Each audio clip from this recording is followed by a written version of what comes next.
எல்லாருக்கும் வணக்கம். உங்களுக்காக சொல்லிட்டு இருக்க என்னுடைய பெயர் இந்து. எல்லாரும் நல்ல உடல் நலத்துடனும் மனமகிழ்ச்சியுடனும் இருக்கணும்.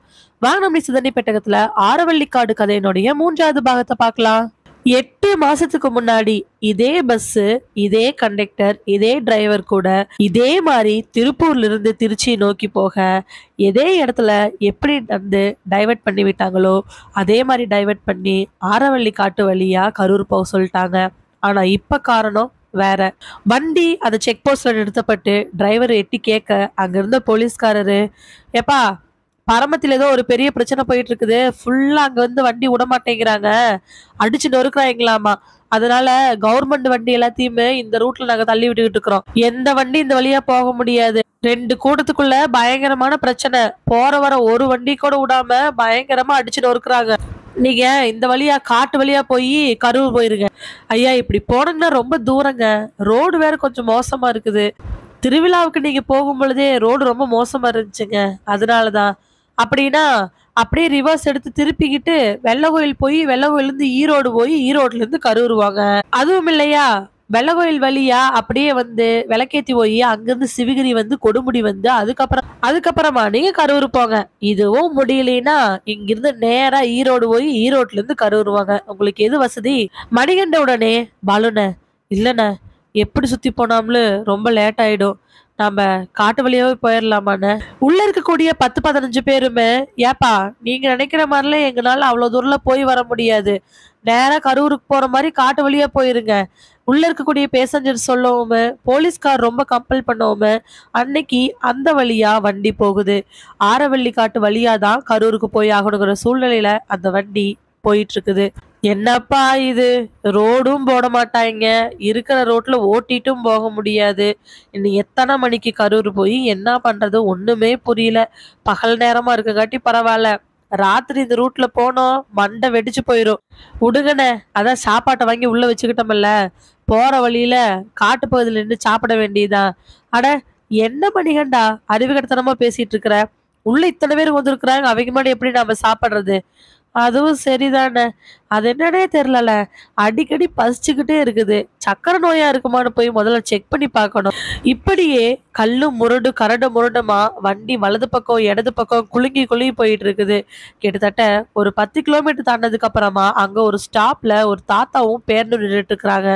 கண்டக்டர் அதை பார்த்துட்டு, என்னன்னு யாரோ நின்றுட்டு இருக்கிறாங்க, இந்த ரூட்ல வண்டி மாத்தி விடுறாங்கன்னு இவங்களுக்கு தெரிஞ்சிருந்துருக்குமோ? அட இல்லப்பா, இந்த ஊருக்கு காலையில ஒரு வாட்டி டவுன் பஸ்ஸுமே சாயங்காலம் ஒரு வாட்டி டவுன் பஸ் வரும், அதுல தான் எங்காவது போறதுன்னா வரதுன்னா அவங்க போய்க்கணும் வந்துக்கணும், மதிய நேரம் ஒருக்கா விடுறதுக்கு பர்மிஷன் கேட்டுட்டு இருக்கிறதா கேள்விப்பட்டேன்.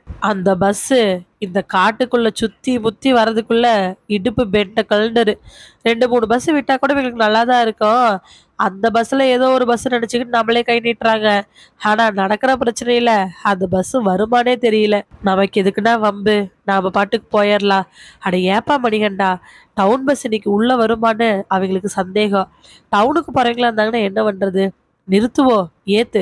டிரைவர் சொல்லிட்டு வண்டி நிறுத்தவே அந்த தாத்தாவும் பையனும் நிக்கிற கரெக்டான இடம் பின்னாடி இருக்கக்கூடிய ஸ்டெப்ஸுக்கு நேரா இருக்குது. பின் வழியா அவங்க ஏறட்டும் அப்படிங்கிறதுக்காக அவர் அப்படி வண்டி நிறுத்திருக்காரா என்னன்னு தெரியல.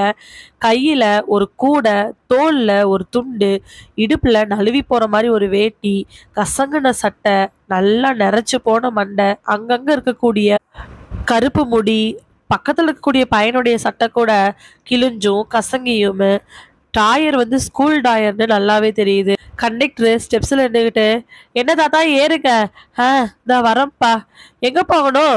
சுருளிமேடு. சுருளிமேடா? சுருளிமேடுங்கிறது தா இந்த பக்கமா போனோம்னா ஒரு 3 கிலோமீட்டர்ல சுருளிமேடு இருக்குல்லப்பு, அங்கதான் போகணும். அந்த இடத்துல இருந்து கரூருக்கு போறதுக்கு சுருளிமேட்டு வழியாவும் போகலாம், இல்லைன்னா அது இல்லாம வேற வழியாவும் போகலாம். சுருளிமேட்டு வழியா போனா ஒரு 2 கிலோமீட்டர் அதிகமா வரும், அது வழியா போகாம நேரா போனா 2 கிலோமீட்டர் கம்மியா வரும். அந்த 2 கிலோமீட்டர் எந்நேர போறது, இதே மாதிரி கரடு முரடான பாதையா இருக்கும், அங்க போனோம்னா கண்டிப்பா லேட் ஆயிடும், பசி வேற வயிற்று கிள்ள ஆரம்பிக்குது, அதனால நாம இந்த வழியா போக வேண்டாம்னு முடிவு பண்ணவன், ஐயா சுருளிமேட்டுக்குலாம் டவுன் பஸ் வருங்க ஐயா, நீங்க இப்போதைக்கு இங்கே இருங்க, நாங்க கரூர் டவுனுக்கு போற பஸ், எங்களை ரூட் மாத்தி விட்டாங்க அதனால இங்க வந்த. அப்பு தெரியும் அப்பு, நடக்கிற பிரச்சனையெல்லாம் வீட்டுக்கு பால் ஊத்த வந்த பையன் சொன்னா, பரமத்தியில பிரச்சனை நடக்குதுன்னு 2 நாளா டவுன் பஸ் வரலப்பு. ஏதாவது ஒரு வண்டிய இந்த பக்கமா மாத்தி விடுவாங்கன்னு பால் ஊத்துற பையன் வந்து சொன்னேன். அதனாலதான் நாங்க காத்துக்கிட்டு நிக்கிறோம். இன்னைக்கு இல்ல, 2 3 நாளாவே வந்து நின்றுட்டு இருக்கிறோம். உன்னை கெஞ்சி கேட்கறனப்பு, போற வழியில சுருளிமேட்ல இறக்கி விட்டுரு. தாத்தா, ஏன் தாத்தா இந்த தேவையில்லாத பிரச்சனையை பண்ணிட்டு இருக்கிறீங்க? கையில என்ன? கீரை கட்டப்பு. அத பார்த்துட்டு, அதான பார்த்தேன். கீரை கட்டு விக்கிறதுக்காக சுருளிமேடு வரீங்க, சரியா? இல்லப்பு, அப்படி இல்ல. பக்கத்துல இருக்கக்கூடிய பையனுடைய தடவி கொடுத்துட்டு, இது பையனோட பேர பொல்ல ஒண்ணு இருக்குது. 2 பேருமே 1 வயசு வித்தியாசத்துல பிறந்தாங்க. பொறக்கும் பொழுதே 2க்கு கொறை. நெஞ்சில அடப்பு இருக்குதாமா, இதயத்துல. கூடவே 2க்குமே மூச்சு சரியா விட முடியாது. ஏதாவது பண்ணுச்சுங்கன்னா டக்குன்னு சளி பிடிச்சு மூச்சுட சிரமப்பட்டுட்டு இருக்குங்க. குறையா பிறந்த பிள்ளைகளை விட்டுட்டு அவங்க ஆத்தாக்காரி ஓடி போயிட்டா. பையனுமே குடிச்சு குடிச்சு ஒரு நாள் கிணத்துல விழுந்து செத்து போயிட்டான். நானும் எங்க சம்சாரம் இருக்கிற வரைக்கும் 2 பேர்த்தையும் காப்பாத்தலாம்னு சொல்லிட்டு தாங்கன்னு காப்பாத்திக்கிட்டு இருக்கிறோம். இந்த பிள்ளைகளுக்கு நாட்டு மருந்து வாங்க போகணும். 2 படிச்சுக்கிட்டு இருக்குது. பிள்ளைக்கு 12 ஆக போகுது, பயலுக்கு 9 முடிய போகுது. ஒரு 1லிருந்து 1.25 வருஷம் தான் வித்தியாசம். குறையோட பிறந்த பிள்ளைகளை எங்ககிட்ட விட்டுட்டு ஆத்தாக்காரி ஓடி போனதோட கனவு முடிஞ்சு போச்சுன்னு நினச்சிக்கிட்டா. பிள்ளைகளுக்கு மருந்து வாங்க போறப்பா, அதுகளுக்கு தவறாம மருந்து கொடுக்கணும். மருந்து கீது விட்டுட்டோம்னா பிள்ளைங்கனால மூச்சுட முடியாம போயிடும். 3 நாள் ஆயிடுச்சு. எதுக்கு இருக்கட்டுமேனு வீட்டுல சம்சாரம் 1 வாரத்துக்கான மருந்து எடுத்து வச்சிருந்தா. ஆனா 3 நாளா பஸ் எதுவுமே வரலப்பா. நாங்களும் போறதுக்கு வண்டி வாகன வசதி எதுவும் இல்லை. யாரை கூட்டிட்டு போறதுன்னு தெரியல. சுருளிமேடு இன்னும் கொஞ்சம் காட்டு பகுதியா இருக்கும், கரண்டு முரடா இருக்குன்னு யாரும் வரமாட்டேங்கிறாங்க. கொஞ்சம் போற வழியில சுருளிமேட்ல இறக்கி விட்டுட்டு போயிருங்கப்பா. தாத்தா, அதான் இன்னொரு 3 நாளைக்கு வீட்டுல மருந்து இருக்குல்ல, நீங்க அதை சாப்பிடுங்க. அதுக்குள்ள பஸ் வந்துடும், பிரச்சனையெல்லாம் தீர்ந்து போயிடும். இப்ப சுருளிமேட்டுக்கு போயிட்டு இருந்தோம்னா மழை இருட்டிக்கிட்டு வர மாதிரி இருக்குது. நாங்கெல்லாம் ஊருக்கு போக முடியாது. உள்ளுக்குள்ள 10 பேர்த்துக்கு மேல இருக்கிறாங்க. அவங்க எல்லாம் கொண்டு போய் பத்திரமா சேர்த்தோணுமில்ல. டவுன் பஸ் நாளைக்கு வந்துட்டு நாளைக்கு போய்க்கலாம், இப்ப நீங்க வீட்டுக்கு போங்க. அப்ப அப்படி சொல்லாதப்பு. இந்த கீரை கட்டை கொண்டு போய் கொடுத்துட்டு அதுல காசுல தான் கண்டு நான் சுருளிமேட்ல எல்லாத்தையும் வாங்கிட்டு வரணும். தயவு செஞ்சு எங்களை கொண்டு போய் விட்டுட்டு போயிருங்க. இங்க வாருங்க ஐயா, நீங்க நினைக்கிற மாதிரி எல்லாம் நேரத்தை வந்து வேஸ்ட் பண்ண முடியாது. உங்களுக்கு நாளைக்கு டவுன் பஸ் வந்துரு. அதான் அப்பத்தான் வீட்டுல மருந்து எடுத்து வச்சிருக்குன்னு சொன்னீங்கல்ல, அதை போய் சாப்பிடுங்க. சொல்லிட்டு விசில் அடிக்க, கண்டக்டர் விசில் அடிச்ச உடனே டிரைவர் வண்டி எடுக்க ஆரம்பிக்கிறாரு. தாத்தா பின்னாடியே ஓடுறாரு. அவர்னால 10 எட்டு கூட எடுத்து வைக்க முடியல. ஓடிட்டு வந்த தாத்தா பேரனை பார்த்து, கண்ணு, நான் ஒன்று சொல்லட்டுமா? சொல்லு தாத்தா. நீ இந்த கீரை கட்டை கொண்டு போய் வீட்டுல வை. தாத்தா 1 நிமிஷத்துல வந்துடுறேன். எங்க தாத்தா போற? நான் வந்துடுறேன் கண்ணு, நீ வீட்டுக்கு போ. கீரை கட்டை எடுத்துக்கிட்டு பேரனை வீட்டுக்கு தாட்டி விட்டதுக்கு அப்புறமா அவரு நடந்தே சுருளிமேட்டை நோக்கி போக ஆரம்பிக்கிறாரு. அவர் இருந்த இடத்துல இருந்து 7 கிலோமீட்டர் வரும் சுருளிமேடு. நடக்கணும்னா நல்லா உடல் திடம் இருக்கிறவங்களாலேயே முடியாது. காரணம் என்ன? மேடு மாதிரியான பகுதி, பள்ளங்குழி அடிக்கடி வரும், காலெல்லாம் முள்ளு குத்தும்.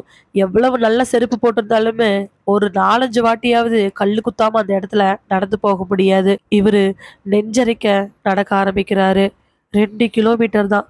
திடீர்னு தண்ணி தாகம் எடுக்க ஆரம்பிச்சு வாயெல்லாம் வறண்டு போக ஆரம்பிச்சிருது. அப்படியே அங்க இருக்கக்கூடிய கல்லு மேல உட்கார்ந்துடுறாரு. உட்கார்ந்தவருக்கு ரொம்ப தண்ணி தாகம். தண்ணி தாகத்துல தண்ணியை தேடி தேடி பாக்குறாரு. அந்த இடத்துல எப்படி கிடைக்கும்? சுத்தி எல்லா பக்கத்துலயும் காடு. நல்ல வெளிச்சமாவே இருந்தாலுமே அங்கெல்லாம் ஆட்கள் நடமாட்டம் வர்றதுக்கு வாய்ப்பே கிடையாது. இப்படியே அவரு நெஞ்சு பிடிச்சுக்கிட்டு அதுக்கப்புறம் ஒரு 1/2 கிலோமீட்டர் தான் நடந்திருப்பாரு.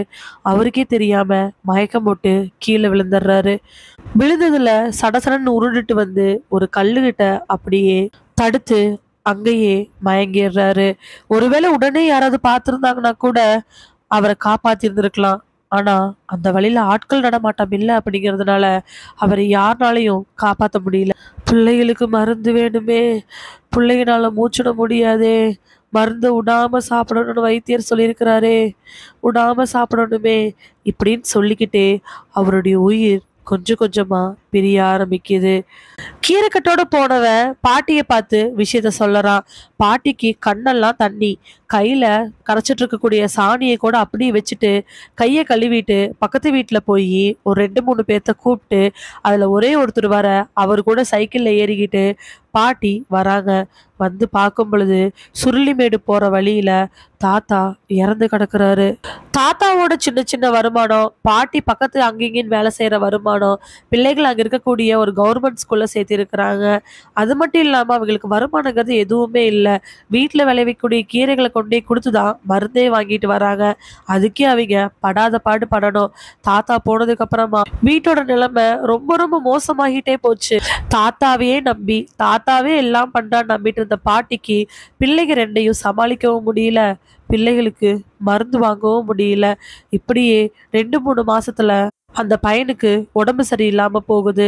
மூச்சுட முடியாம அவன் திணற ஆரம்பிக்கிறான். வைத்தியர்கிட்ட போய் மருந்து வாங்கிட்டு வர்றதுக்கு வீட்டுல வசதி இல்லை. யார்கிட்டயும் சொல்லிவிட்டுமே அவங்களுமே அப்படி ஒன்றும் உதவி பண்ண மாதிரி தெரியல. கடைசியா ஊர்ல இருந்து ஒருத்தர் மருந்து வாங்கி கொடுக்க அதை பேரனுக்கும் பேத்திக்கு கொடுத்து பிரயோஜனம் இல்லாம முதல்ல அந்த பையன் இறந்து போயிடுறான். அந்த பையன் இறந்து போய் 1 மாசத்துக்கு அப்புறம் அந்த பொண்ணுக்கும் அதே மாதிரி உடம்பு சரியில்லாம போய் அந்த பொண்ணு மூச்சு விட முடியாம இறந்து போயிடுறா. யாருமே இல்லை, நான் மட்டும் இருந்து என்ன பண்றேன்னு தான் மகன் எந்த கிணத்துல போய் விழுந்தாரோ அதே கிணத்துல விழுந்து பாட்டி இறந்து போயிடுறாங்க. குடும்பமே ஒண்ணுமில்லாம போயிருது. தாத்தா செத்தப்பவும் சரி, அந்த பையன் இறந்தப்பவும் சரி, இந்த பொண்ணு இறந்தப்பவும் சரி, கிணத்துல தான் விழுக போகும்போதும் சரி, யாருகிட்ட பார்த்தாலும் கேட்டாலும் பாட்டி சொல்ற ஒரே வார்த்தை, அன்னைக்கு அந்த பஸ்ல கொண்டே விட்டுருந்தா எங்களுக்கு இந்த நிலைமை வந்திருக்குமா, அன்னைக்கு அந்த பஸ்ல கொண்டே விட்டுருந்தா எங்களுக்கு இந்த நிலைமை வந்திருக்குமான்னு மணிகண்டனாலதான் இதெல்லாம் நடந்துச்சு அப்படின்னு நினைக்க ஆரம்பிக்கிறாங்க. சொல்லப்போனா அதுதானே உண்மை கூட. ஒருத்தருடைய சின்ன ஒரு செயல் ஒரு குடும்பத்தையே ஒண்ணுமில்லாம பண்ணிடுச்சு. அன்னைக்கு அவன் மட்டும் வண்டியில ஏத்திருந்தானா இன்னைக்கு என் குடும்பம் உயிரோடு இருந்திருக்குமேனு வேதனையோட கிணத்துல குதிக்கிற பாட்டி. மணிகண்டனை பழுதித்தே ஆகணுங்கிற எண்ணம் அவங்களுடைய மனசுக்குள்ள ஆழமா பதிஞ்சிருச்சு. தாத்தாவை வண்டியில ஏத்த மாட்டேன்னு சொல்லிட்டு பஸ்ல விசில் அடிச்சு கிளம்பின உடனே டிரைவர் என்னப்பா ஆச்சுன்னு கேட்டதுக்கு, அது ஒண்ணும் இல்லைண்ணே, சுருளிமேடு வழியா பஸ் போகுமான்னு கேட்டாங்க. நான் தான் அதெல்லாம் முடியாதுன்னு சொன்னேன். டவுன் பஸ்க்காக நின்றுட்டு இருக்கிறாங்க. என்ன மணிகண்டா இவ்வளவு தூரம் வந்ததுக்கு அப்புறம் சொல்ற, சுருளிமேடு வழியா போனாதான் என்ன? அட சும்மா இருன, நீ வேற. சுருளிமேட்ல நீ ஏறி இறங்கி பாரு, அப்ப தெரியும். நாம கரூருக்கு போய் சேர்றதுக்கு வெடிச்சு போயிரு. என்ன மணிகண்டா, டவுன் பஸ் எல்லாமே நிறுத்தி வச்சிருக்கிறாங்க. வயசானவரு சின்ன பையனை கூட்டி நின்றுட்டு இருக்கிறாரு. நாம கொண்டு இறக்கி விட்டு போறதுனால என்ன இருக்க போகுது? அதுக்காக தானே கவர்மெண்ட் நமக்கு சம்பளம் கொடுக்குது. அட போங்கண்ண, சும்மா வண்டி பார்த்து நேரா ஓட்டுங்கண்ண, மணிகண்டன் சொல்லிக்கிட்டே அந்த சீட்ல உட்கார்றான். டே மணிகண்டா, டிரைவர் பாலு கத்தவே வெறுக்குன்னு ஒரு மூச்சோட கண்ணை முழிக்கிறான். இவ்வளவு நேரம் மணிகண்ட தூக்கத்துல கனவுல பார்த்தது எல்லாமே நடந்தது. எந்திரிச்சவன் எங்கேயுமே பார்க்காம 2 கையையும் 2 கால்ல முட்டு கொடுத்து தலையை கீழே போட்டு கண்ணை மூடிட்டு ஒரு நிமிஷம் யோசிக்கிறான். இன்னைக்கு நமக்கு வந்த கனவு அன்னைக்கு நிஜமா நடந்தது. 8 மாசத்துக்கு முன்னாடி சுருளிமேட்டுக்கு போறோம்னு சொன்ன தாத்தாவையும் பேரனி நான் வண்டியில ஏத்துல. யோசிச்சு பார்த்தா முதல்ல அந்த பாட்டி கூட பார்த்த பையனோட மூஞ்சியுமே அன்னைக்கு நான் நிஜமாலுமே நேர்ல பார்த்த அந்த தாத்தா கூட இருந்த பையனும் ஒரே ஆள் தான்.